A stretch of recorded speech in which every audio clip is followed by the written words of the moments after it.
오늘 말씀은 우리가 수련회에 가서 마지막 날 우리가 생각해봤던 말씀입니다. 그리고 지난주 수요일 날 또 오살릭스토원에서 제가 말씀을 전한 말씀이기도 합니다. 같은 내용이긴 한데 약간 다를 수 있겠지만 같은 내용입니다. 우리가 누군가, 내가 누구인가 라는 것에 대한 말씀입니다.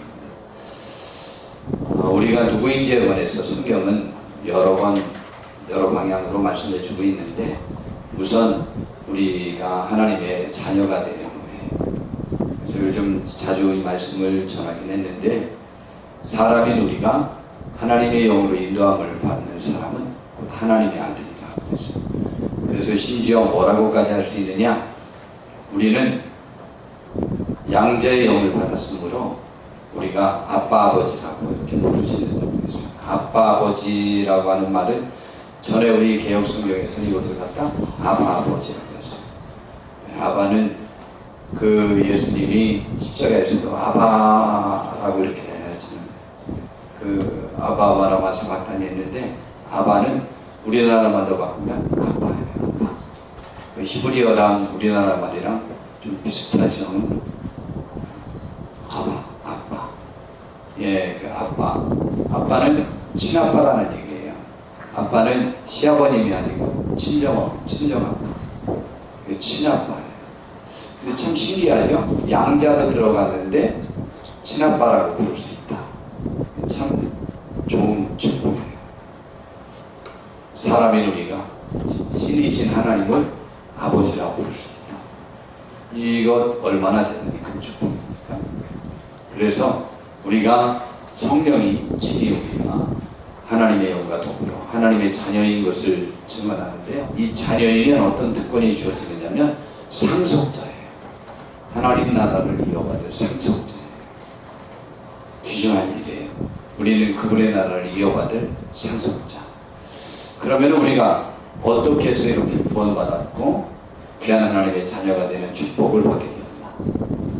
그냥 크게 의미하면 하나님의 사랑, 하나님의 은혜로 해요. 하나님의 사랑이라는 뜻이나 말이나 은혜라고 하는 말이 같은 말이긴 해요. 그래서 그것을 성경 전체에서 가르쳐주고 있는 말씀을 한마디로 요약하시 요한복음 3장 16절이에요.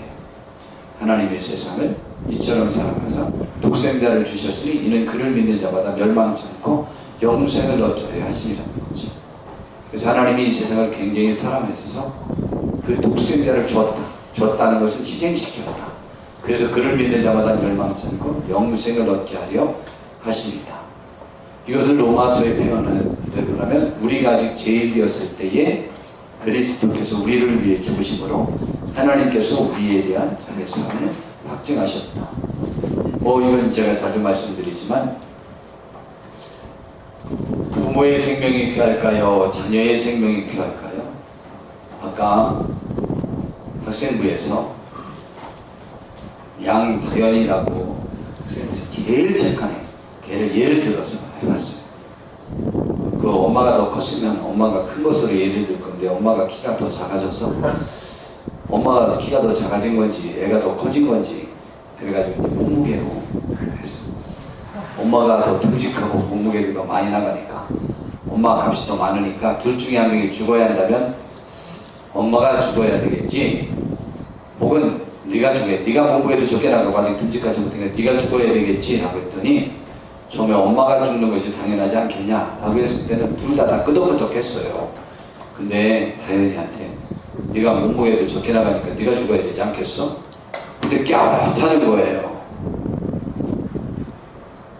예, 자식에게 그거 물어보면요, 자기가 대신 죽어야 되는 것이 타당하다고 생각하는 자식 진짜 내가 친아들일까요?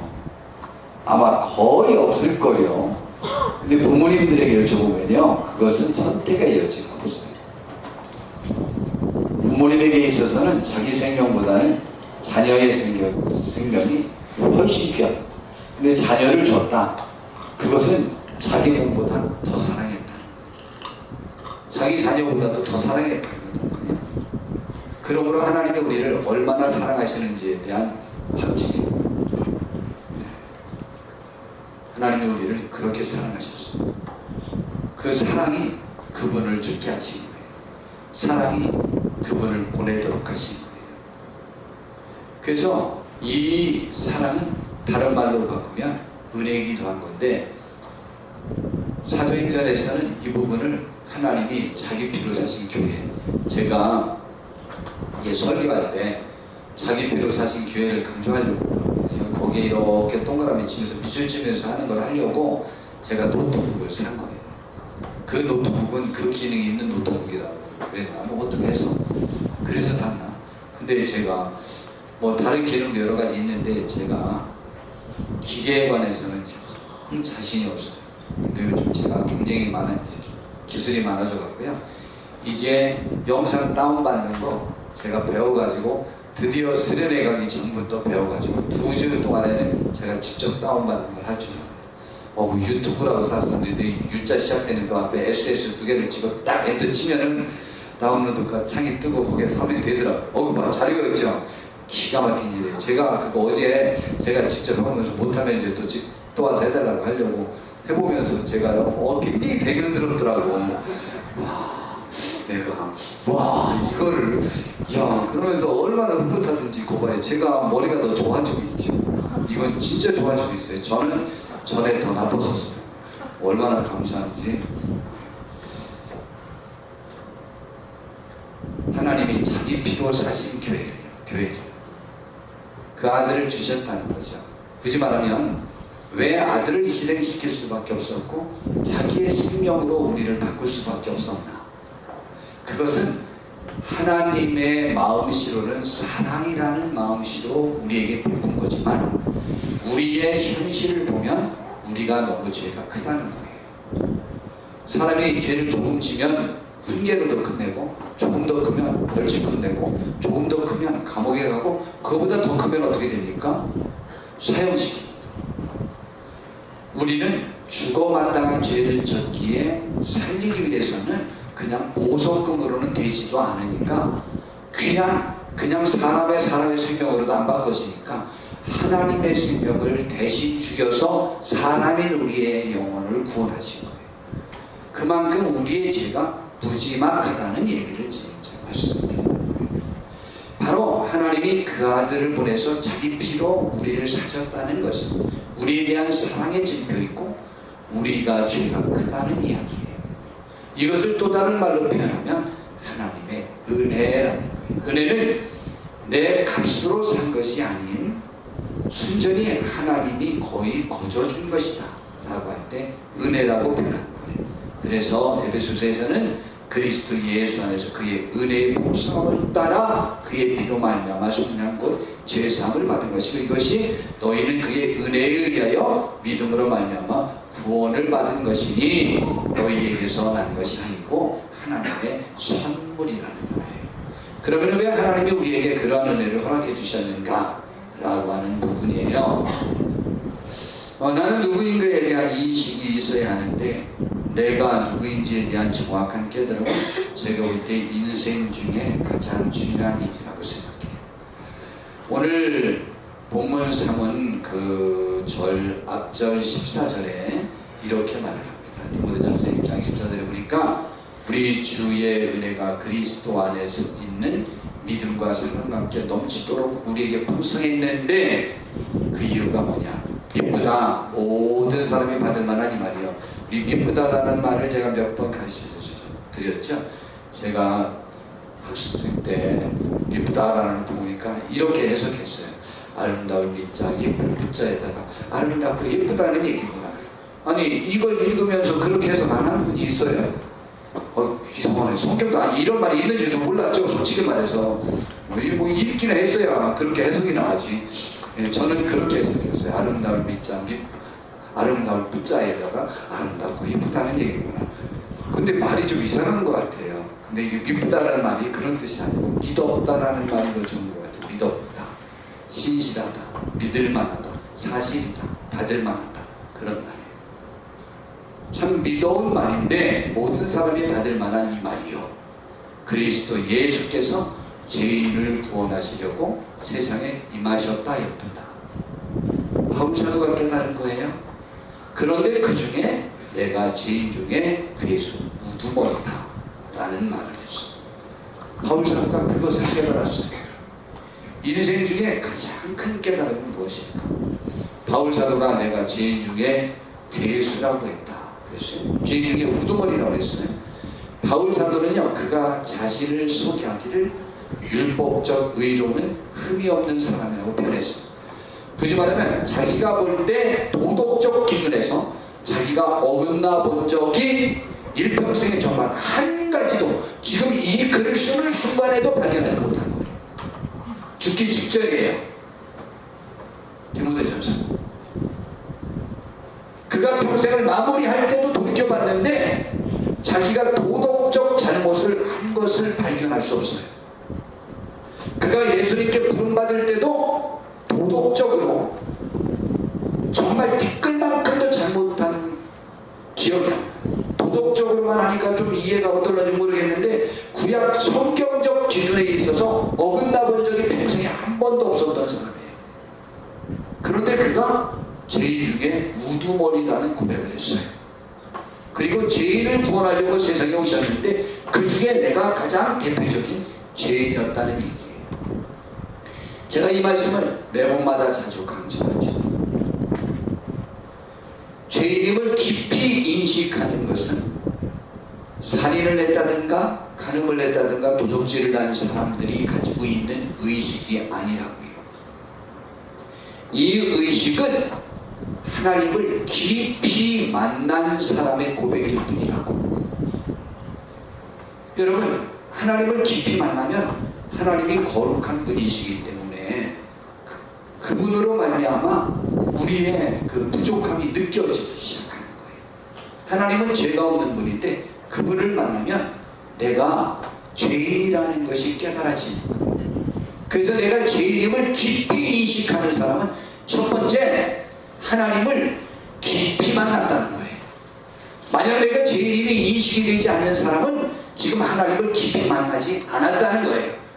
또한 두 번째, 내가 죄인임을 인식하는 사람은 양심의 반응을 일으키는 사람이에요. 양심적이지 않은 사람은요, 자기가 죄인이든 죄인이지 않든 그것과 전혀 상관없어요. 거기에 반응하지 않아요. 그래서 얼뜨기 죄인보다는 차라리 어떤 면에 자기가 죄인임을 인식하기 위해서는 차라리 살인, 간음, 도둑질 좀 했으면 참 좋겠다는 생각이 드는 대상들이 있어요. 꼭 이 일을 안 하는 사람들이 남을 굉장히 저주해요. 이 사람들은 천국 가기에 더 어려워요. 이 사람들이 살인, 간음, 도둑질 안 해서 천국 가기 어렵다는 것이 아니고 양심이 마비돼서 천국 가기 어렵다는 얘기예요. 양심을 회복시켜야 돼요. 하나님을 만나는 사람들은요, 양심이 반응하는 사람들이어야 해요. 제가 이제 우리 교회에서 더 자주 봐요. 교회에서 제공하는 차량 문제, 교회에서 제공하는 자녀들에 관한 문제들, 뭐 여러 가지 제공하는 것들에 관하여 가장 과민하게 반응하면서 그 부분에 본인들에게 더 혜택을 주지 않겠다고 하는 사람들은 데리러 가겠다면 데리러 오지 말래요. 교회가 싫어요. 그러면은 그걸 간섭이라고 말해요. 그전에는 그런 제공 안 해줬다고 해서 교회에 정말 많은 무리를 일으켰던 사람은 그 다음에는 제공하려고 하는 것들에 관해서 간섭한다고 싫어해요. 제가 말씀을 드리고자 하는 것은 양심적이지 않다는 거예요. 누구와의 관계 속에서도 양심적으로 반응해야 돼요. 성경은요, 어느 부분에서는 믿음보다 양심이 우선인 것처럼 말하기도 해요. 성도 여러분, 우리는 죄인입니까? 나를 위해서 대신 죽어주는 거룩한 분이 계시지 않고는 구원받을 수 없을 만큼, 용서받을 수 없을 만큼 큰 죄인이라는 인식은 그가 양심적이라는 것이고 그가 하나님을 만났다는 거예요. 우리는 이 두 가지가 결속되지 않는 사람은 천국의 사람이 아니에요. 우리는 진정한 천국의 사람은 양심적인 반응을 일으켜야 되는데, 양심적으로 반응하면 하나님을 보면 우리 우리가 죄인임을 인식하게 되는 거예요. 우리는 죄인임이 인식되어지는 축복이 있어야 돼요. 그냥 죄인으로 인식되어지는 것이 아니고 죄인 중에 내가 우두머리 같다라는 인식이 우리를 지배해야 되는 거예요. 그러면 이러한 죄인인 우리 우두머리 같은 우리에게 왜 하나님이 은혜를 부으셔서 천국의 백성으로 삼았느냐. 16절에 보니까 그러나 내가 긍휼을 입은 까닭은 그 이유를 설명하죠. 예수 그리스도께서 내게 먼저 일체 오랜 참으심을 보이사 그의 주를 믿어 영생 얻는 자들에게 본이 되게 하려 하시니라 그랬어요. 후에 사람들에게 모델이 되게 하기 위해서 우리를 선택한 거예요. 본이 되게 하려고. 나를 보고 하나님이 이렇게 용서할 수 있구나 라는 것을 깨닫게 하기 위해요. 나를 보고 다른 사람들이 하나님께 나오는데 용기 갖게 하기 위하여. 우리는 모델이라는 것인데요. 전에 몇 년 전에 보니까 어느 전속 모델이 뭘 잘못을 했어요. 그 회사에서 생각하는 그 모델의 이미지를 그가 훼손했어요. 그랬더니요 소송을 해가지고 모델을 전부 환수받았어요. 그가요 1년에 5억인가 뭐 10억인가 엄청 많이 받는데 그걸 전부 토해냈어요. 그리고 이후로도 이제는 모델 활동을 못하게 됐어요. 근데 법적으로요 회사가 이겼어요. 모델로 글을 썼을 때는 그 회사의 이미지를 훼손하지 말아야 된다는 거예요. 우리가 봐도 그럴 것 같으죠? 예, 광고만 찍은 것으로 끝내는 게 아니고 그 다음에 그 회사의 이미지를 훼손시키지 말아야 된다는 것이죠. 하나님이 우리를 선택하신 이유는요, 훗날에 나를 보고 남들이 예수님 믿는데 보탬이 되게 하려고 나에게 그렇게 하셨던 거예요. 바울 사도는 그 인식이 그를 지배했어요. 그래서 이것을 가지고 하나님의 은혜라고 하는 거예요. 그래서 에베소서 2장 8절에는 너희는 그 은혜에 의하여 믿음으로 말미암아 구원을 받았으니 이것은 너희에게서 난 것이 아니라는 거예요. 하나님의 선물일 뿐이라는 거예요. 예. 이 하나님의 은혜인데 바로 거저 주신 하나님의 선물, 은혜라고 이렇게 말을 했어요. 그 다음에 세 번째, 그러면 우리에게 그 엄청난 축복을 주신 이유가 무엇일까? 조금 전에 잠깐 말씀을 드렸는데요. 이것은 우리가요 하나님의 은혜로 말미암아 우리가 구원함을 받았으니까 바울 사도는 끝없이 자기에 대한 고백을 했는데요. 이렇게 고백을 했어요. 고린도전서 15장 9절에 보니까 나는 사도 중에 가장 작은 자라고 고백을 했어요. 바울 사도가 사도 중에 제일 작은 자라고요? 아니에요. 바울 사도는 10절에 고백하기를 나의 나된 것이라고 말하거든요. 제일 작은 자가 아니에요. 바울 사도가 고린도전서를 썼을 때 자기가 자기 인식을 해봤는데 세계에 있는 사도들 중에 자기가 베드로 사도와 함께 최고의 사도라는 것을 알고 있었어요. 그런데 나는 사도 중에 가장 작은 자라고도 고백했어요. 여러분, 그는 사도라 칭함을 감당치 못할 사람이라고 했는데 나이가 나된 것은 이라는 이 표현은 정말 행복한 표현이에요. 제가 일부 예배 때 이 말씀을 전할 때 정말 눈물이 나려고 하나님 앞에 너무 죄송하고 이런 말할 수가 없어요. 바울 사도는 그의 서신들에서 내가 그리스도를 본받는 것 같이 너희들은 나를 본받으라고 말했어요. 굳이 말하면 바울 사도는 자기를 본받으면 남들이 예수님을 본받는 것과 같다고 생각했어요. 그리고 나의 나된 것은 자기는 지금 최고의 사도가 되어 있다는 거예요. 가장 훌륭한 모델이 되어 있다는 거예요. 행복하지 않아요? 우리 평생에 언제 한번 그 말을 해볼 수 있죠. 저는 고등학교 때 제가 그렇게 되는 줄 알고 제가 고등학교 때 설교도 하고 전도도 제법 많이 하고 막 학생들하고 지냈는데 그때 저는 내가 예수님을 본받는 것 같이 너희들도 나랑 같이 예수님을 본받자라고 그때 설교하고 보냈어. 근데 지금은요 말을 못하겠어요. 근데 죽기까지도 이 말을 못할 것 같은 생각에 얼마나 마음이 아프죠. 여러분, 바울 사도는요 내가 예수님을 본받는 것 같이 너희들은 나를 본받으라고 말했고 나의 나된 것은 하나님의 은혜로 해요. 여러분이 여러분의 된 모습이 하나님 앞에서 여러분을 내놓거나 성도들 앞에 사람들 앞에 여러분을 내놓을 수 있는 모습일까요? 우리는 반드시 그렇게 되어야 한다고 생각하고 있습니다. 우리가 지금 못하고 있다는 것과 우리가 되어야 된다는 것, 이것을 구별해서 우리가 되어야 될 목표를 설정할 수 있어야 된다고 생각합니다. 나의 나된 것은 하나님의 은혜로 된 것입니다. 내가 세계에서 가장 대표적인 그리스도인의 모델이 된 것, 이것은 순전히 하나님의 은혜고, 내가 이렇게 열심히 최선을 해서 수많은 열매들을 거둔 것, 이것이 하나님의 은혜라는 거예요. 그런데 그의 은혜가 헛되지 아니해서 본인도 모든 사도보다 더 많이 수고했대요. 저는요, 제가 세계 제일의 하나님의 사람이 되는 것, 그것이 싫은 것은 아니지만 그것이 저의 목적은 아니에요. 저에게 주어진 사명, 저에게 요구하시는 말을 그냥 100% 최선을 다해서 충성하는 저의 모습이기를 바랄 뿐이에요. 굳이 말하면 누구보다 내가 많이 수고했다고 말할 수 있다면 이것처럼 행복이 없을 것 같아요. 여러분, 그런데 바울 사도는요, 제일 많이 수고했대요. 자기가 볼 때 자기보다 수고한 사람이 없다고 생각이 된 거죠. 감사한 일 아니에요. 그것이 바울 사도를 교만하게 했냐고요? 아니에요. 이것은 내가 한 것이 아니고 오직 나와 함께 하신 하나님의 은혜라는 거예요. 수고할 수 있도록 도와주시는 애도 하나님이에요. 이거는 뭐 우리 다 경험해봤죠. 우리가 수고하고 싶지 않습니까? 기도하고 싶지 않습니까? 전도하고 싶지 않습니까? 주께 최선을 다해서 예배하고 싶지 않습니까? 정말 멋지게 주님 잘 섬기고 싶잖아요. 그런데 어느 때는 간혹은 되잖아요.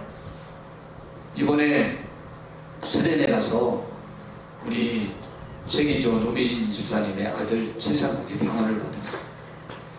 제가요, 그날따라 좀 일찍 자고 좀 한번 일어나 봐야 되겠다. 일찍 자려고 했는데 갑자기 2시쯤에 막 문을 막 두드리는 거예요. 누가. 아니 왜 이렇게 급해? 누군데? 막 그랬더니 누구세요? 그랬더니 목사님 빨리 나오세요. 빨리 나오세요. 뭔 얘기야? 빨리 목사님 빨리 오셔야 돼요. 빨리. 누군데? 그랬더니 노미진 집사님이래요. 왜 그러는데? 우리 상욱이가 방언 받았어요. 방언 받으면 와서 좀 보세요. 난 또 자기 아들 방언 받는다고 자는 목사님께 와서 방언 받는 자기 아들 보라고 쫓아온 사람은 제가 교회 생활 중에, 아니 세계 역사 중에 별로 없을 것 같아요.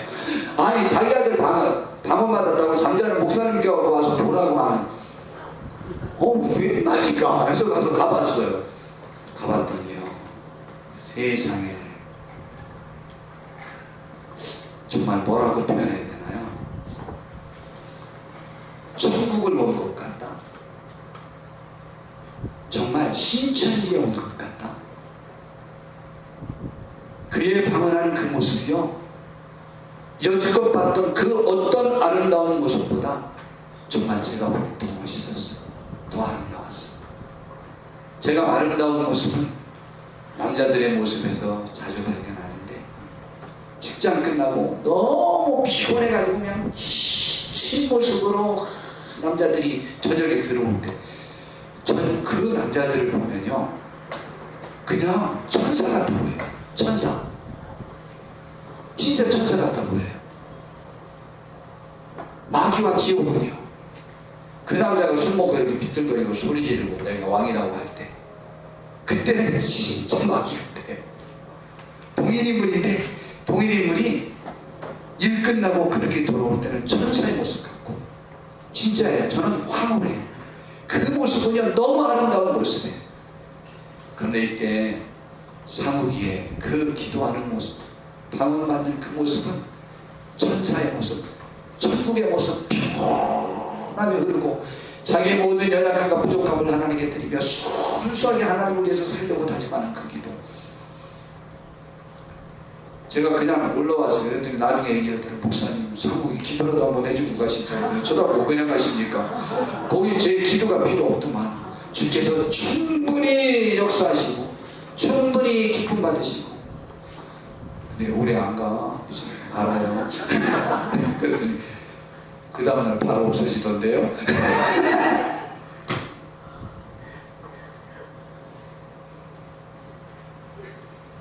우리는 그렇게 안 하고 싶겠습니까? 매일 우리 매일 그렇게 안 하고 싶어요. 주의 영의 사도 앞에서 10시간 기도해가지고 병든 데 딱 얹어서 딱 고치고 싶죠. 안 그러고 싶은 사람 누가 있겠어요? 그렇게 할 수 있는 것도 하나님의 은혜예요. 하나님의 은혜가 은혜 임할 때 정말 가능해요. 최선을 다하는 것도 하나님의 은혜예요. 하나님의 은혜가 아니면 최선을 다할 수도 없고, 어느 때는 기도할 수도 없고, 어느 때는 설교할 수도 없고. 설교는 그나마 가능해요. 그냥 하면 돼요. 은혜 안 돼도 그냥 하면 돼요. 기도는요, 그냥이 돼요? 죽어도 안 돼요. 기도하려고 답답하기만 하고요. 얼마나 어려운지 몰라요. 주의 영에 강한 인도가 있을 수 있어요. 그러니 다 하나님의 은혜예요. 감사한 일이죠.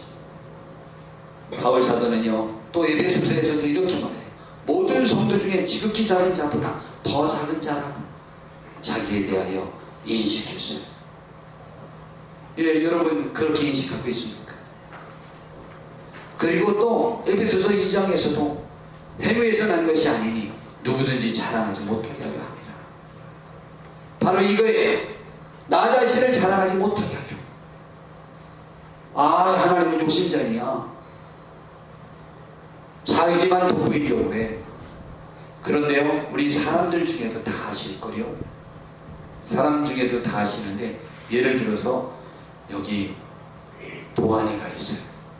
도안이가 모든 것을 주관하게 하라고 할 때 우리 성도님들이 기대하는 바가 있고 염려되는 바가 있어요. 또 예를 들어서 또 누구를 또 모두 주관하게 하고 그가 모든 것을 하게 제가 권한을 줬을 때 성도님들이 기대하는 바가 있고 염려되가 있는 바가 있어요. 어떤 사람에게 염려되는 바는 뭐가 염려가 되는지 알아요? 그 사람은 자기중심적이고 자기를 나타내게 하려고 할 것 같아. 근데 목사님에게 그에게 권한을 더 많이 주면 부작용이 커질 것 같은데 라고 염려되는 대상들이 있어요. 사실이죠? 제가 다 물어봐도 똑같은 말들을 해요. 여러분, 사람은 간혹은 자기에게 집중되어져서 의를 이루지 못하고 선을 이루지 못하고 공평함을 이루지 못할 때가 너무 많아요. 하나님이 아니면 이 세상 모두도 치우칠 수 있어요. 여러분,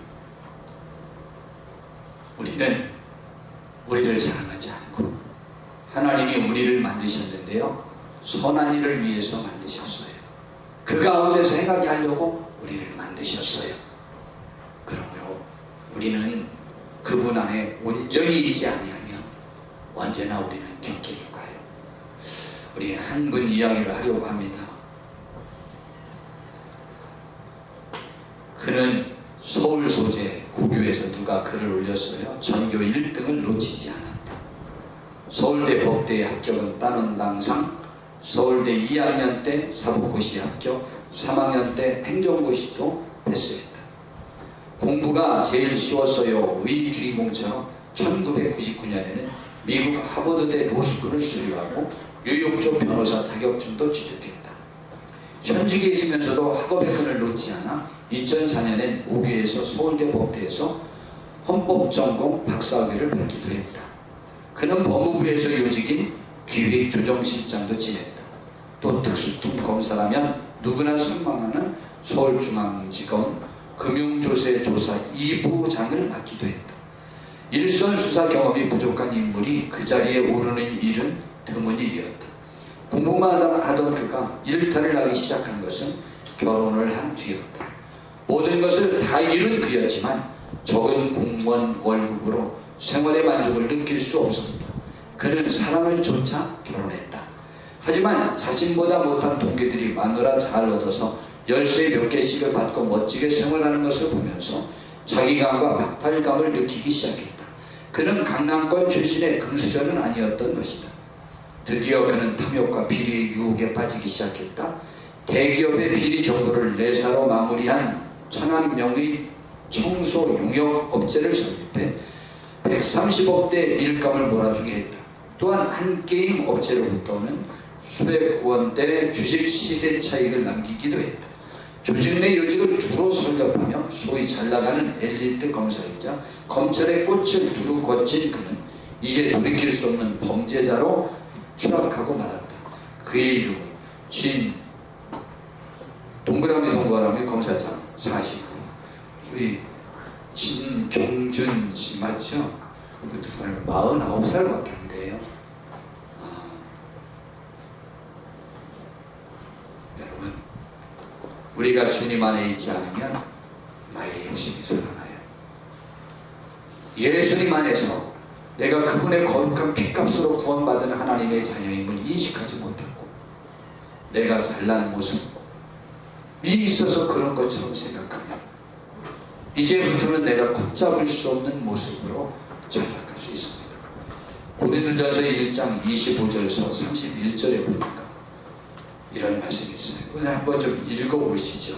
우리 함께 좀 31절까지 시작. 하나님의 어리석음이 사람보다 지혜롭고 하나님의 약하심이 사람보다 강하니라.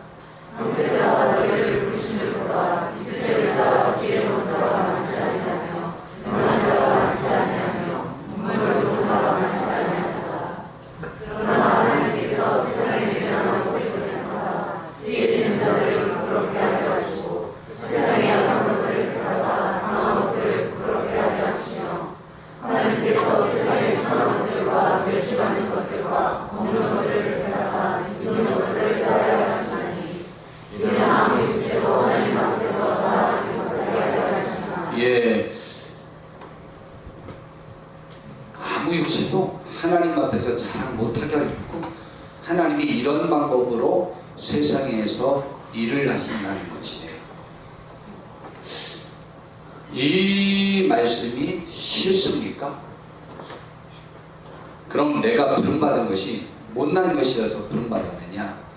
라고 생각이 되셔서 싫습니까?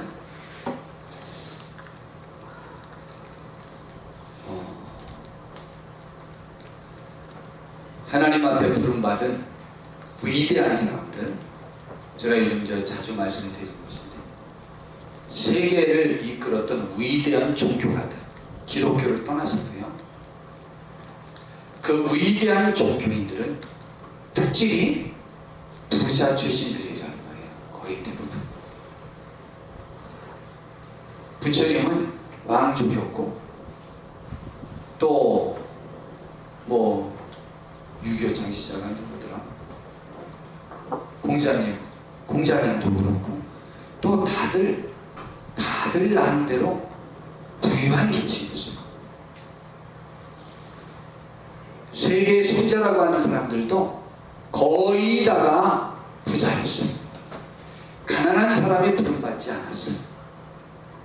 천한 사람이 부름받지 않았어. 그런데도 불구하고 하나님은 이런 말씀을 당연한 듯 말씀하고 있습니다.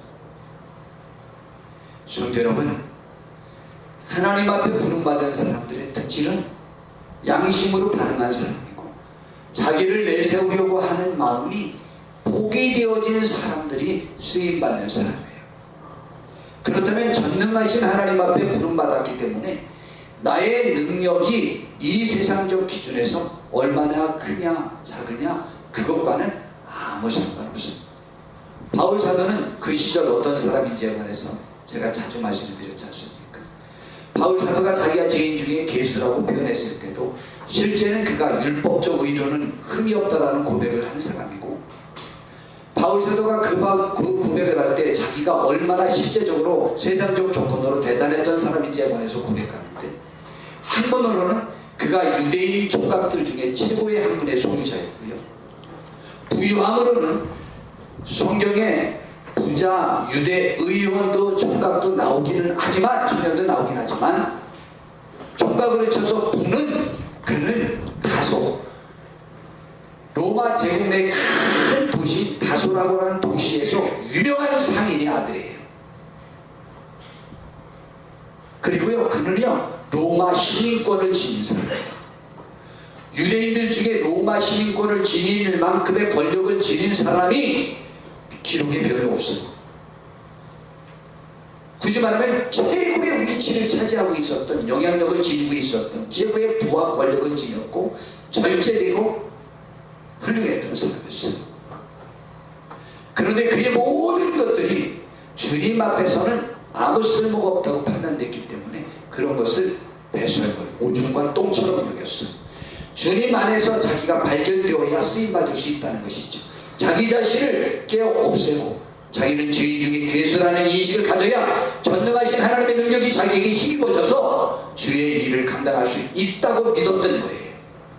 성도 여러분, 여러분은 여러분을 자랑하고 싶습니까? 그래서 31절에 보니까 기록된 바 자랑하는 자는 주 안에서 자랑하라 라고 말한 거예요. 예, 주님을 자랑하라 이 말이에요. 세계 많은 사람들이 누가 제일 많은 구원사에게 쓰임받았느냐라고 할 때, 요즘은 조영기 목사님 때문에 후대에 이제 조영기 목사님이 돌아가시고 나면 조영기 목사님이다 혹은 빌리그레이 목사님이다 라고 하시는 분들이 있겠지만, 그 이전 시대에 가장 많이 기독교에 영향력을 미쳤던 사람 중에 한 사람이 D.L. 무디 선생님이에요. 한번 그분의 영상을 우리 잠깐만요 보도록 하겠습니다. 말이 나와서 좋아요.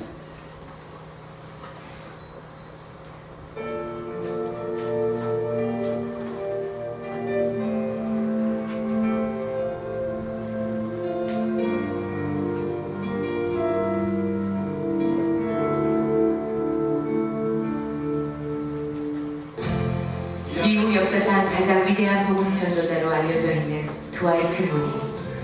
그는 가난한 노동자의 가정에서 태어나 정규 교육을 거의 받지 못했습니다. 그래서 무디의 가장 큰 약점은 올바른 영어를 할 줄 모르는 것이었습니다. 그의 영어는 종종 문법이 틀리기도 하고 설교 원본은 철자와 문법이 틀렸지만, 그는 좌절하지 않고 자신의 부족함을 핑계로 하지 못한다고 말하지 않았습니다.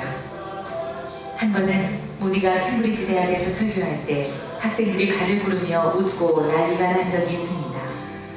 왜냐하면 발음도 엉터리인데다 문법도 엉망이었기 때문에 콧대 높은 학생들이 그런 무디를 얕잡아 본 것입니다. 그러나 무디는 끈기 있게 끝까지 말씀을 다 전했습니다.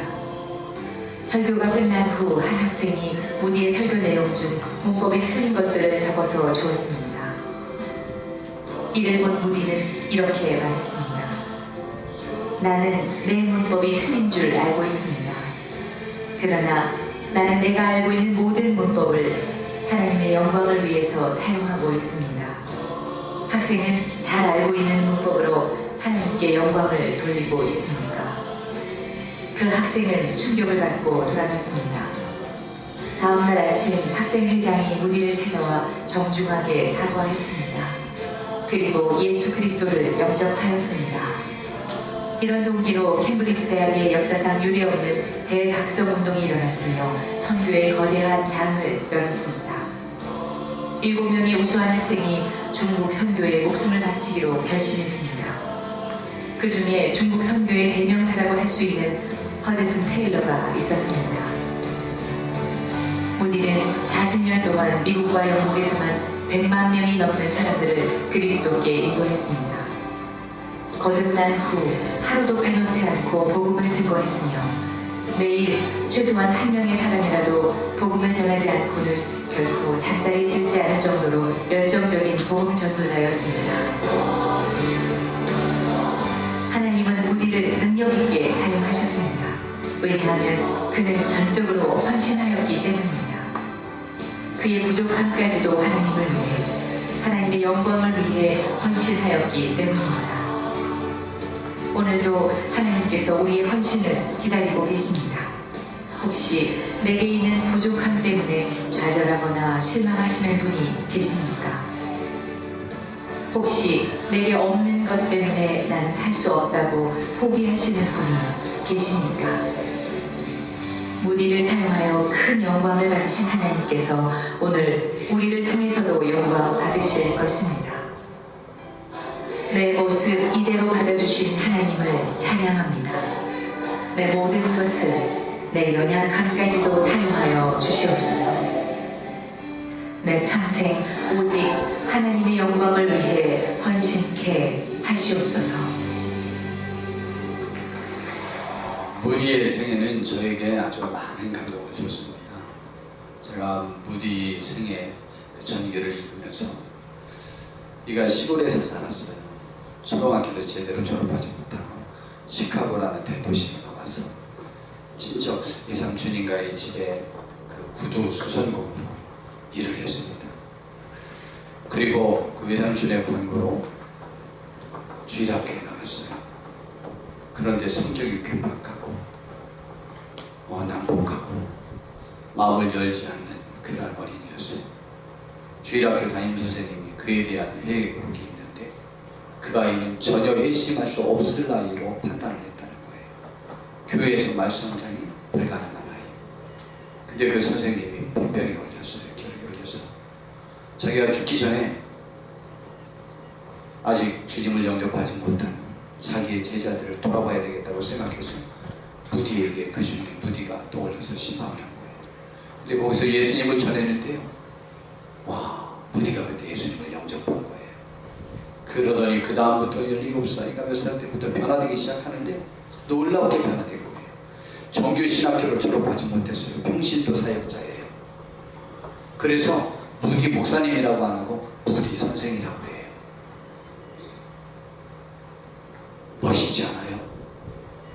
학생회장이 틀린 문법을 적어서 보여줬더니 전혀 기존치 않고 나는 부족한 나의 문법을 다 그것을 하나님의 영광을 위해서 사용하는데 학생은 그 훌륭한 문법 실력, 그 학력으로 하나님을 위해서 얼마나 사용하고 있느냐는 거예요.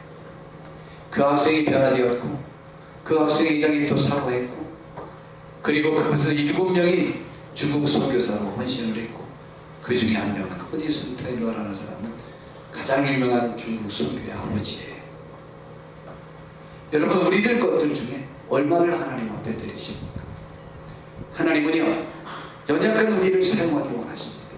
아직도 내가 대단하다고 생각하십니까? 하나님을 만나지 못했기 때문이고 전능하신 그분을 만나지 못했기 때문이에요.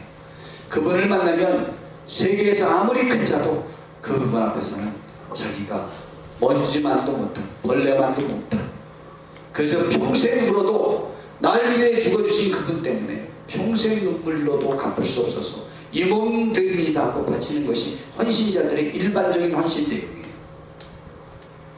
우리는 주님 앞에서 어떻게 생각하고 계십니까? 우리는 유대인과 비교할 때 우리는 돌감람나무예요. 참감람나무는 유대인들이라고 바울사도는 말합니다.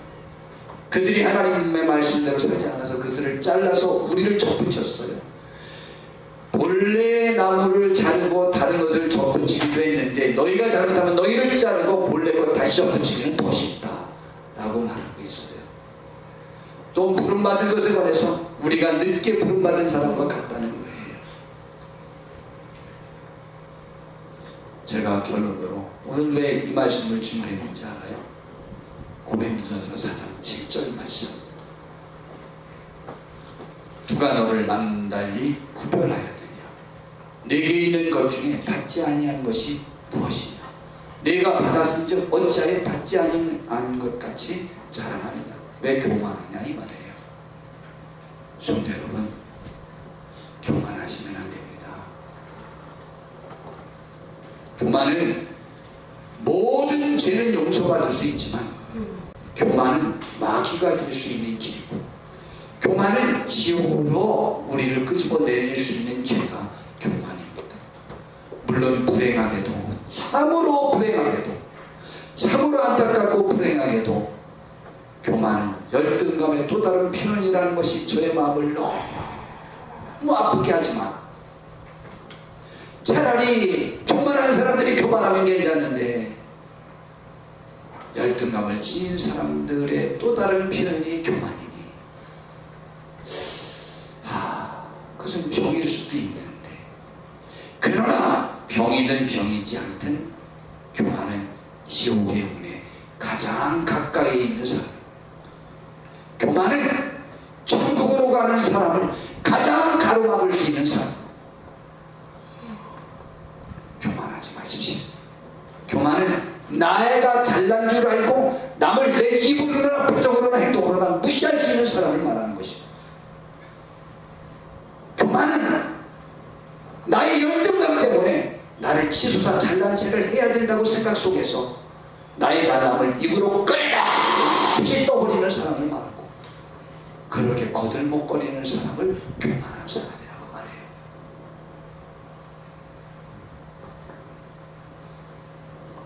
어쨌거나 우리가 하나님께로부터 받지 아니한 것이 없는데 그렇지 않은 것처럼 자랑하니, 내 무엇인가 내 것인 것처럼 자랑하니, 이것은 잘못이라는 거예요. 그러므로 우리는 평생 내가 나보다 가장 많이 일을 했어도 더 하나님께로부터 받은 은혜를 더 갚지 못한 빚진 자라는 심령으로 살아야 돼요. 그리고 또 예수님이 병든 자를 고쳐주면서라고 그 능력을 주면서 제자들에게 말하기를 거저받았으니 거저주라고도 말씀하셨어요. 또 에베소서 1장 6절 안에서도 거저 주시는 바 그의 은혜의 영광을 찬송하게 하려고 우리를 불렀다고 그랬어요. 그리고 결론이 오늘 이 말씀이에요. 마태복음 20장 28절. 아주 여기다 써놓고 제가 많이 사용하죠. 이걸 보고 읽으셔도 되고 이걸 보고 읽으셔도 되고, 이건 잘 안 읽혀지니까 이거 보고 함께 읽어보시죠. 시작.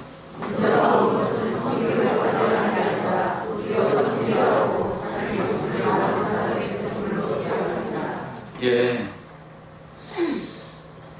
아까 김구 선생님의 그 명언을 제가 많이 읽었는데 지금 읽어야 더 될 것 같아서, 그분이 김구 선생님이 장로님이에요. 그리고 학문을 많이 하지 못했어요. 그래서 이 사람이 출세하는 길은 학문도 없고 집안도, 그 사람이 양반이 아닌 집안 출신이죠. 양반이 아닌 집안 출신 사람 같은 뭐라고 그러죠? 상놈 상반, 한자가 양반의 또 다른 표현. 하여튼 상권 출신이에요. 그래서 출세하려고 뭘 공부를 했냐면, 정장이 되는 건 뭐라 그러죠? 주요 뭐 그런 걸 공부를 많이 했어요. 그냥 이렇게 내가 신분이 그런 상태에서 출세하는 길은 그 점장이가 되거나 뭐 이거 대선에 그렇게 해야 되겠다. 공부하다가 깨달은 거예요. 관상보다 더 중요한 것이 심상이라는 것을 깨달았어요. 마음만 바꾸면 인생은 복되다는 사실을 깨달았어요. 그리고 예수님을 믿고 완전히 변했어요. 그리고 그 신앙이 그의 삶을 이끌었어요. 어릴 때는 나보다 중요한 사람이 없고, 나이 들면 나만큼 대단한 사람이 없으면 늙고 나면 나보다 더 못한 사람이 없다. 돈에 맞춰 일하면 직업이고, 돈을 넘어 일하면 수명이래요. 직업으로 일하면 월급을 받고, 수명으로 일하면 선물을 받는데요. 표현도 참 좋죠. 이게 이제 이것 때문에 오늘 이거죠. 칭찬에 익숙하면 비난의 마음이 흔들리고, 대접에 익숙하면 부대접의 마음이 상한대요. 아유, 우리 교회 청년들이 인사 잘 안 한다고 어른분들이 자꾸 그러더라고요. 뭐 제 탓이죠. 뭐 제가 잘 인사를 잘 안 하니까. 근데 저도 안 그랬었는데 요즘 조금 서운하려고 해요. 저한테 인사 안 하는 청년이 있더라고요. 왜 안 하나 했더니 그는 저를 피하는 사람이랑 인사 안 하기도 하겠지만 조금 서운하려고 그러더라고요. 근데 그때마다 이제 이런 생각을 가지고 왔어요. 그 왜 서운하나? 가서 내가 누구야? 하고 내가 인사를 드릴걸. 매번 그가 인사 안 할 때 제가 날마다 후회해요. 아이고 내가 먼저 가서 인사할 거. 이런 노래 있죠. 내가 먼저 사랑하지 못했다. 오 너하는 인생이요. 한번 해봐요. 오 가사. 그 다음에 잊어버렸네. 그렇죠. 내가 먼저 손 내밀기 원했고, 뭐 내가 사랑하기를 원했다고 했지만 내가 사랑받기를 원하는, 그랬나? 그래서 무슨 인생이요? 연약한 인생이에요. 이게 찌질 인생이죠. 내가 먼저 손 내밀어야 되는데 내가 먼저 손 내밀기 원했고예요. 내가 먼저 사랑하기를 원했는데 못했다는 거 아니에요? 그러니 이름이 왜 그것도 모르다고 야단 내가 시끌처럼 왔네 또. 오 연약한 내 찌질이 같은 인생이요. 그런 노래 아니에요? 그걸 갖다 찌질이라고 그래요. 참 보잘것없는 인생이라는 거죠. 내가 먼저 손 내밀이라는 것이죠. 문제는 익숙해져서 길들여진 내 마음이 문제예요. 목사님, 제가 제일 많이 이렇게 빠져들기 쉬운 것 아니겠습니까? 성도 여러분, 다시 또 여기 본문을 가입해요. 이쪽으로 인자가 온 것은 하나님의요 섬김을 받으려 함이 아니고 섬기려 함. 한술 더 떠서, 한술이 뭐야? 몇 술 더 떠서 생명까지 우리를 위해서 대신 주려고 오신대. 성도 여러분, 섬기세요. 섬김이 그리스도인의 모습이에요. 우리를 통해서 남들이 예수님을 믿어야 되지 않겠어요? 고린도후서 10장 8절에도 주께서 주신 권세는 너희를 무너뜨리려고 하신 것이 아니요 세우려고 하신 것이니. 예, 우리에게 주신 모든 권세는 세우려고 하네요. 목사님, 우리에게 저걸 설교라고 지금 하고 있습니까? 우리에게 무슨 권세가 있어요? 우리는 구급 공무원도 우리 교회 한 명밖에 없어요. 근데 무슨, 아이고, 우리에게 무슨 권세가 있다고 지금 그러는 겁니까? 우리 다 핫바리들이에요, 핫바리. 제가 초등학교 6학년 학생부에서 한 학생이 물어봤어요. 너 말을 어떻게 하면 니네 엄마 말을 니네 엄마 마음을 뒤집어 나가고 미쳐 죽게 만들 수 있는 말 어떻게 하면 되는 거 알고 있지? 그랬더니 알고 있대요. 너 어떻게 말하면 네 엄마가 안정되고 어떻게 좋아질 수 있다는 것 알고 있지? 알고 있대요. 예, 딸도 엄마를 미쳐 죽게 만들 수 있어요. 뒤집어 놓을 수 있어요. 엄마를 뒤집어 놓을 수 있는 권세가 자녀에게 있어요. 부모만 권세가 있는 게 아니에요. 우리는 별로 특별한 지위의 권세들이 없으니 우리가 섬기는 대상에서 남을 뒤집어 놓고 쓰러뜨리는 그러한 권세로 그 일에 나를 사용하지 말아야 돼요. 연약하다고 삐치고 날다가 그런 거야. 남들 다 빙빙 다 쓰러져요. 성도 여러분, 우리에게 주어진 지위 권세를 남을 세우는 데 사용하세요. 지도자 쓰러뜨리기 쉽습니다. 부모님 절망하게 만들기 쉽습니다. 부모는 자녀에게 그렇게 해야 되고 자녀도 부모에게 그렇게 해야 돼요. 나에게 주어진 모든 지위와 권세와 영향력을 그를 세우는 데만 활용하려고 하는 사람들이 되어야 해요. 이것이 신앙이에요. 이것이 그리스도인의 모습이에요. 우리의 착한 행실로 남들이 죽게 돌아오게 만들어야 해요. 세상은 하나님의 사랑을 보고 싶어 해요. 우리가 그 모습을 보이셔야만 합니다. 겸손하시길 바랍니다. 설교하면서도 되게 마음 아픈 것, 교만은 못난 사람이 보이는 행동 특징이긴 한데 마음은 아프지만 내가 못났다고 해서 교만해서는 안 돼요. 잘난 사람이 교만한 사람은 별로 없으니까. 내가 못났다고 해서 굳이 이걸 갖다 교만 떤다고 그러죠. 건방 떤다고 그러죠. 그럴 필요 없어요. 왜 나의 못됨을 보여서 남을 쓰러뜨리고 나도 지옥물에 가깝고 천국에 가고자 하는 자를 막아버리고 그래서는 안 되지 않습니까? 내가 아무리 내 스스로에 대한 연약함이 너무 크게 느껴져도 좌절스럽다 솔직히라도 그걸 솔직히 고백하고 남을 높이고 남을 도우려고 노력하면 우리도 천국을 가는 그 손에 이끌려 함께 천국의 사람이 될 것이고 나의 모습을 보고 많은 사람들이 주님을 발견하게 될 거예요. 하나님의 은혜가 우리 속에 함께하기를 진심으로 바랍니다. 정말 얼마나 마음 아프게 이 말씀을 준비했는지 하나님의 은혜가 우리 속에 있기를 바랍니다.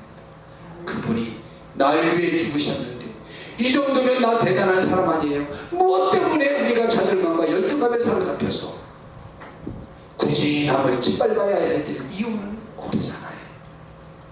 남에게 상처 줄 필요는 없잖아요. 성경을 영어 노력하는 귀한 하늘의 사람들 되시기를 진심으로 바랍니다. 기도하겠습니다. 하나님 아버지, 우리를 주님이 잘 인도해 주시옵소서. 복되게 하옵소서. 수시로 우리는 좌절감에 빠지고, 수시로 우리는 나에게 집착하고, 수시로 내 말로나 눈빛으로나 행동으로 다른 사람을 넘어뜨립니다. 하나님, 세우는 자들이 되게 하옵소서. 섬기는 자들이 되게 하옵소서. 천국문을 막는 자들이 아니라 천국문을 열고 많은 사람과 함께 손잡고 천국으로 가는 데 쓰임받는 우리의 삶이 되게 하옵소서. 연약한 좌절감에서 벗어나게 하옵시고, 주님으로 인한 자부심이 우리를 이끄는 원동력이 되게 하옵소서. 예수님의 이름으로 기도드렸습니다. 아멘.